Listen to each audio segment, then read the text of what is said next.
Hey, réflexion. Hey, hello, happy people. Réflexion, vous allez bien? Merci beaucoup. Occasion oyo moi kitoko boye. Nazo kende cérémonie moko mais na lobi na stopper moi mukie. Na loba moi réflexion na nka mukie par rapport à sujet au papa lumière Kambulu après ce qui biso. Et puis merci na abonné na biso, merci na ba obati na biso ba vidéo, tout ça, merci beaucoup. Réflexion eza yanga eza yo eza biso nyoso. Lelo sujet on a partagé ça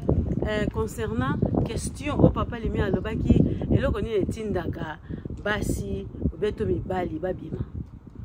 Kotricher d'abord toloba eza ezaraka boete kale obimi ka bobanyo tricher. Na eza na mutu eza na makanisi na yo so tozongi sima tangu yo olingi mwasi na yo bien yo olingi mobali na yo nini bino boyokanaki nini oyo ozalaki prêt tout comme prête ya komema na relation nini oyo pe bandaki kozela ya komona na relation po bato mibale balingani bolingani sikoyo mutu mususu so akota ou bien okesu kota ya libanda c'est que oza bolingo za kotonda te ou bien ozozanga makamusu na ndaku oyo yo ozomona ke il faut zwango libanda yango il faut tozaka libre ya kosolola en couple il faut tozaka libre ya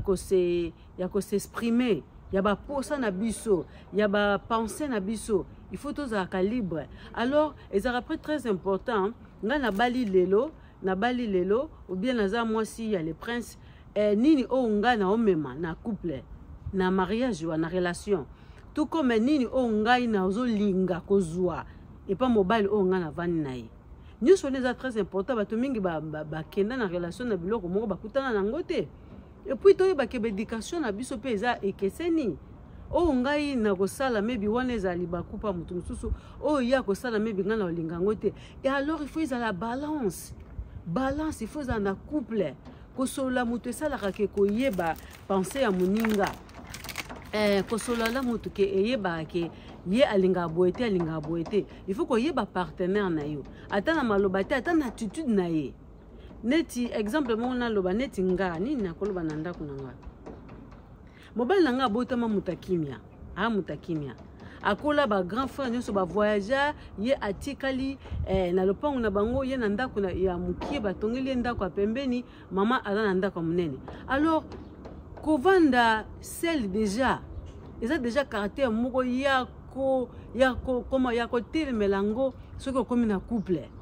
po nini soki nga na botama na ndako wa makelele mais ye azalaki déjà ye moko déjà isolé siko Rebecca nzunzu Rebecca makelele na mutakimia alors faut balancer ça siko soki ndako ekomi kimia ndako na nga na apesa exemple na nga soki ndako na nga ekomi kimia na yeba ke eloko moko eza wana ou bien na ça que eloko moko boyo moko za ko s'examiner na ça kini nango ok na ça kini nango obongisi il faut koyeba partenaire na yo obongisi alors ba raison ndenge papa Carlos merci beaucoup yebisa biso ba raison eza ebele ba raison ezebele to ko banda lelo ti na ti ya ko sala ka liste ba raison likambu nyonso ezali o esangise bino eza bolingo ya nga soki o likolo na se kwele linga na ndako na yebisa mbali nanga kanisa ngata lelo moko ya kanisa ngata bangomba na memako ta ba yoga to sala kanisa nga po nini po kande kita mwa mkie alors makambu ya kota libanda eza surprise te eza ozo préparer ngo eza omoni ozo kolisa ngo lisumu balengela ngo te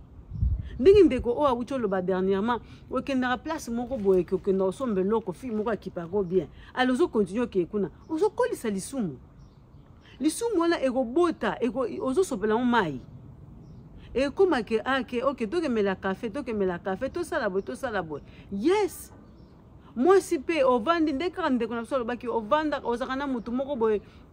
na balbani nango ozakana admirateur moko boye bosolaka na ye tout ça ozokolisa lisumu encore pe basi balinga ba compliment soki ozozwa compliment libanda na ndako azozwa te senga mobali na yo compliment omona nga te omona te na lati boye te biloko mikie kama moto esalaka makambo oyo ekoma badefo na mariage eloko monene te eza te ke mpo mobali abetaka yo te omonaka eloko oyo amokie kaka yo kaka omonaka attention moko ezwi yo libanda alokei alors il faut toyebaka koloba na bacouple il faut toyebaka kosenga ok restaurant bapesi yo menu non bapesi yo menu mpo ane mpo basho eza ebele sikoyo balingi bayeba posa na yo pesa posa na yo na ndako senga posa na yo pa papa senga posa na yo pa mama lobake ezala forcé na couple soki ozo forcer nga nasala boye namema yo boye na ngomba namema na Jérusalem soki ozo forcer nga seke wana toyokana te komi mabe mais soki bato mibale bayokani toke na ngomba tosala yoga boye bokei eza kaka likambo ya commun accord neti makambo ya bafantaisie oyo boye na koma ok moi ata mosu papa alingaka na ye ke basheri ye avion ozokende wapango Congo Angola avion ezilekana mwa mokie so papa alingaki bakomisa ye bebe na mbetu komisa ye bebe na mbetu somba bakushi wana minene wana tia ye poudre na kingo sikoyo soki papa asengi yo boye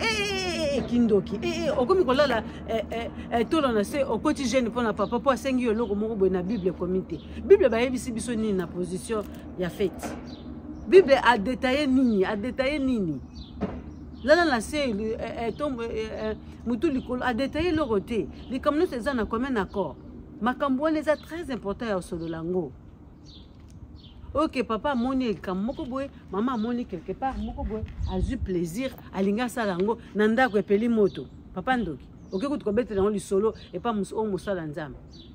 alors tozala compte totenir compte ya relation eza mpona motu moko te eza mpona bato mibale alors soki bato mibale basangani baye wana eza mpo bayokana estce nani yango abalaka ke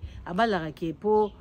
lobaki eza libala contrat pardon lobaki nabali mpo na 3 mois natala yango nano obongo tusa biso tobalaka mpo na bonheur biso tobalaka mpo na relation ewumela alors mpo na relation ewumela wana ezalaka il faut kosolola il faut kobongisa nyonso tout autour na yo n'est-ce pas il faut mind na yo ebandaka na mutu soki eza bien nzoto pe ekoma bien alors ba liste ya kobima libanda eza ebele papa lumière eza ebele eza mpe koza makambo ya famille ekoza makambo bato bozobokola na ndako ekokozala mwasi aboyi mobali abengisa nani koma mwana ne na ndako epesi compréhension ebimi et puis kobima nyonso teka ezaki obima okende esala ekobo po tokanisaka kaka ke mwasi abimi libanda obi oza à l'aise te et you know what baliste ezebele kaka nga oyo nalobaka ke tozala te ke kaka plaisir na biso moko besoin na biso moko ya ndeko na biso moko alobaki yango to tenir compte ke oza na mutu besoin mutu wana eza nde nini tolobaka eloko olingi basala te kosala moninga te ngai yesaka mobali na nga soki okei libanda otali yebake nga mpe nakei libanda natalaka soki okei libanda opesi bizu yebake nga mpe na libanda na opesa bizu mpo toza moko alors yo olingi nga nasala yango te yo mpe osala yango epa na ngai te c'est un peu comme ça c'est comment bolungu eza kitoko et baloba mpe eza mpe pasi soki boza kose comprendre te et tobalaka mpo na libela alors libela yango il faut to entretenir yango eza lokola fleur ezobota ozosopela yango mai mpo orejour na fleur wana oboti neti nga mikolo na boti naloni comment spring onion ndembi naloni ndembi nanga nazosala attention na bakisi fumier na sopi mai ndembi elongwe na liste ya kokenda bashop balali bakangi mpo na ndembi donc nazoko entretenir yango mpo na enjoy yango mpo na réjouir eloko oyo nga na olinga ebotela nga bolingo eza bongo matata ezanga te ezanga te couple moko te kolobake biso te ezanga te eza ke toyeba nini oyo biso tosangani fo o babolingo lo banazaka apona bana ai te okufa pona bana bana pe ba sala vie donc eza bongo te eza to ye balangage ya moninga oyo ozomona libanda wana memango na ndako oyo lingi oyo libanda na ndenga lingi memango na ndako po papa mosu pe balingaka be ba mama mobile na alata boye abema lokwa ba jeune garçon wana Zara o mwasi nanga abema lokwa ba mama oyo ya Mark Spencer kende shop for me kende na shop somba yelanga ngo na bima lolenge oyo lingi nga nazala oh mais non pas que c'est facile hein pour ba caractère à ma bébé na basi tout comme mibali hein ma compé musu des appels spirituels hein ma compé musu pesa elle est passée na yo au katati ya papa Carlos Palo baki yango elle est passée na yo au silisate kaka mon pepe moko be monane okute na le passé ah match wo ndeko